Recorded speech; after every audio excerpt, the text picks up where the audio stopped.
महाराज बरतंतु कौत्स से कहे मुझे 14 करोड़ सोने की मुद्रा चाहिए। गुरु परीक्षा लेता है। गुरु परीक्षा की घड़ी में ऐसा सामने आता है कि परीक्षा लेने के लिए तत्पर।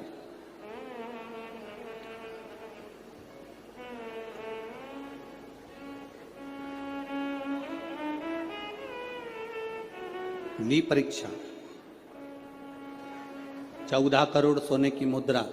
कौत्स गया तुरंत राजा रघु के पास।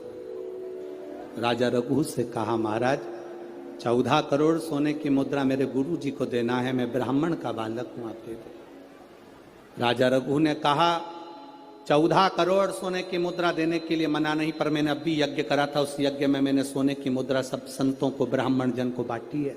मेरे पास में इतनी मुद्रा नहीं, थोड़ी बहुत निकल जाएगी, 1 करोड़ दे दूंगा, 14 करोड़ कहां से लाऊं।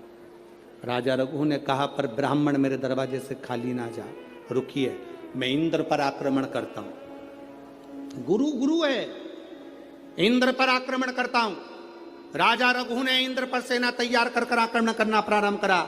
इंद्र का सिंहासन डोलने लगा। इंद्र दौड़ते दौड़ते भगवान ब्रह्मदेव के पास में गए। राजा रघु इंद्र पर आक्रमण कर रहे हैं, इंद्रलोक पर आ रहे हैं, क्या करा जाए। एक बच्चे को 14 करोड़ सोने की मुद्रा चाहिए, गुरु ने मांगी है, इसलिए लेकर जा रहा है। उसको 14 करोड़ स्वर्ण मुद्रा, हाँ 14 करोड़, हाँ क्या करें।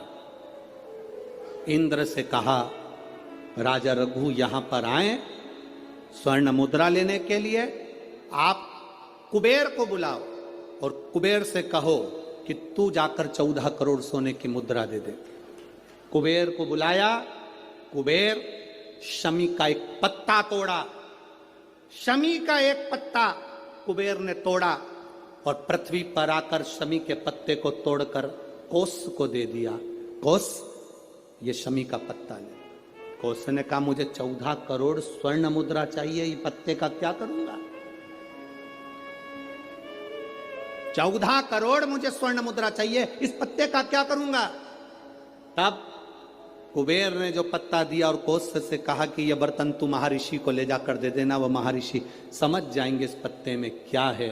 बर्तन तू महर्षि के पास में एक शमी का पत्ता ले जाकर कौत्स ने दिया।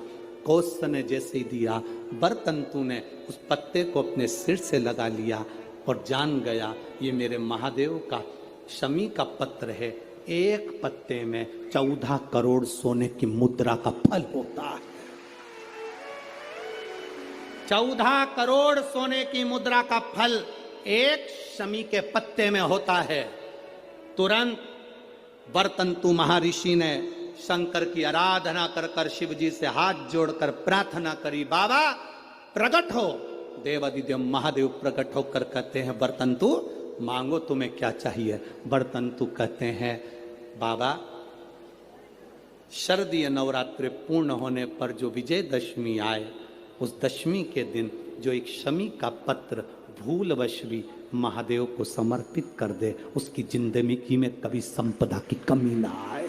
एक शमी का पत्र, एक शमी का पत्ता 14 करोड़ सोने की मुद्रा से प्रबल हो जाता है। एक शमी का पत्र।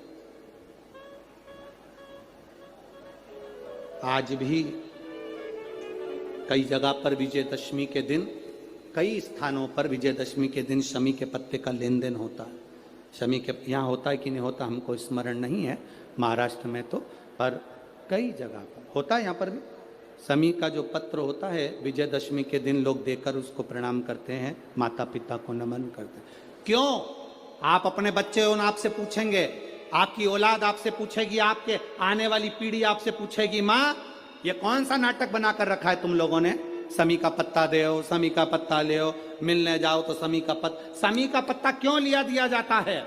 बच्चे पूछेंगे, आज की पीढ़ी बहुत प्रश्न करती है, उसको उत्तर देना पड़ेगा कि एक पत्ते में 14 करोड़ स्वर्ण मुद्रा का फल होता है। एक शमी के पत्र में आज के बच्चे जो प्रश्न करेंगे उसका उत्तर देने के लिए तुम्हें तैयार रहना पड़ेगा। उस उत्तर को तुम्हें देना पड़ेगा कि ये शमी का पत्र विजयदशमी पर क्यों लेन देन किया जाता है, शमी का पत्र क्यों शिव के मंदिर में जाता है, शमी के पत्र की मूलता क्यों होती है, इसको समझाना। एक शमी पत्र में वो फल है। और केवल यही नहीं, शमी के वृक्ष के नीचे, बेलपत्री के वृक्ष के नीचे अगर भूल से भी बच्चा, बूढ़ा, कोई व्यक्ति एक पार्थिव शिवलिंग का निर्माण कर लेता है, भूलवश भी उस पे जल समर्पित कर देता है, भूलवश भी उसके भाव से पुष्प या शमी पत्र या बेलपत्र भी चढ़ा देता है, तो वो इस संसार में कहीं ना कहीं सुख भोगता ही है, उसके जीवन में दुख नहीं।